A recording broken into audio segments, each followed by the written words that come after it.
I'm Mary Morrison.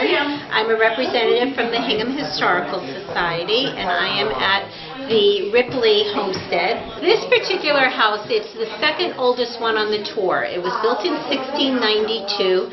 It went through additions in 1775 and then again in 1825. There's been a lot of changes to the interior. At one point it had been 17 rooms. It had served as a boarding house as well as a bed and breakfast. It's now a single family. The original part of the house at this point, 1692, this would be one of these little ovens that were used as part of the fireplace.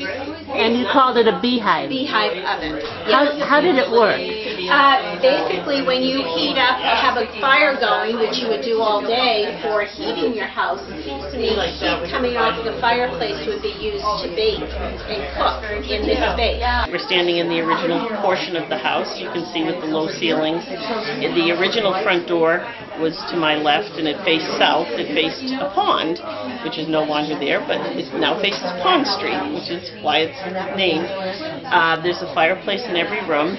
In the next room is the central fireplace and a really neat boiler where they washed their clothes and heated it by wood.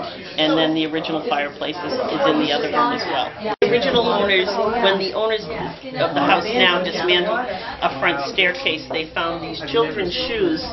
There's no date on them, but they had them beautifully framed to indicate,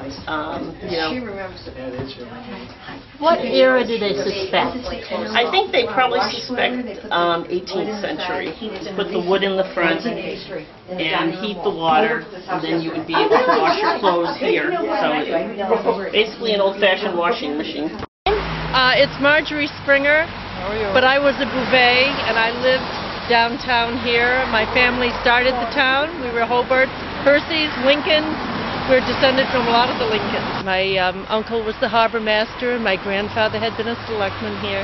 My brother lives downtown on South Street, and I thought, I want to come up and do the house tour and see some of the houses I haven't seen inside. I always love to come back to Hingham. It's very unique. I've always liked it. I like the way the clapboards are out there. My cousin wanted to come to see this because the people who are with her, I think, lived in it at one time. I've been going on these tours for several years, and I enjoy seeing houses that I've driven by thousands of times but I wasn't supposed to go into before. So now I have the chance to go in the houses and look. I wish I had a better memory to remember what they all look like inside. We've been on about 3, I think, today, and we have roughly 3 more to go. I'm in the Historical Society. I've been a member a few years. Yeah, my ancestors go back quite a ways. So I enjoy these little jaunts and see what things are. My cousin, when she was little, had a friend who grew up here. I was with her last night. And so they were looking forward to going into it. Of course, they have their own car. The reason why you should come see this house is because it represents so many generations.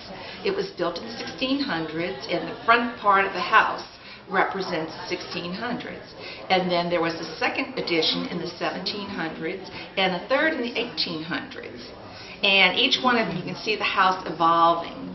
And you'll notice the differences because there's different floors in each of the levels, but they're all wide planked and extremely beautiful. And the house is beautifully done. Everything has been kept in the mode of the period, even though it's been updated for a modern family. But I think anybody that enjoys history will really enjoy coming to see this house, plus enjoying the architecture of it. This house, because it has such a long history, it's got a very complex history, and most of the important names that you'll see on buildings and streets here in Hingham have some connection to this house.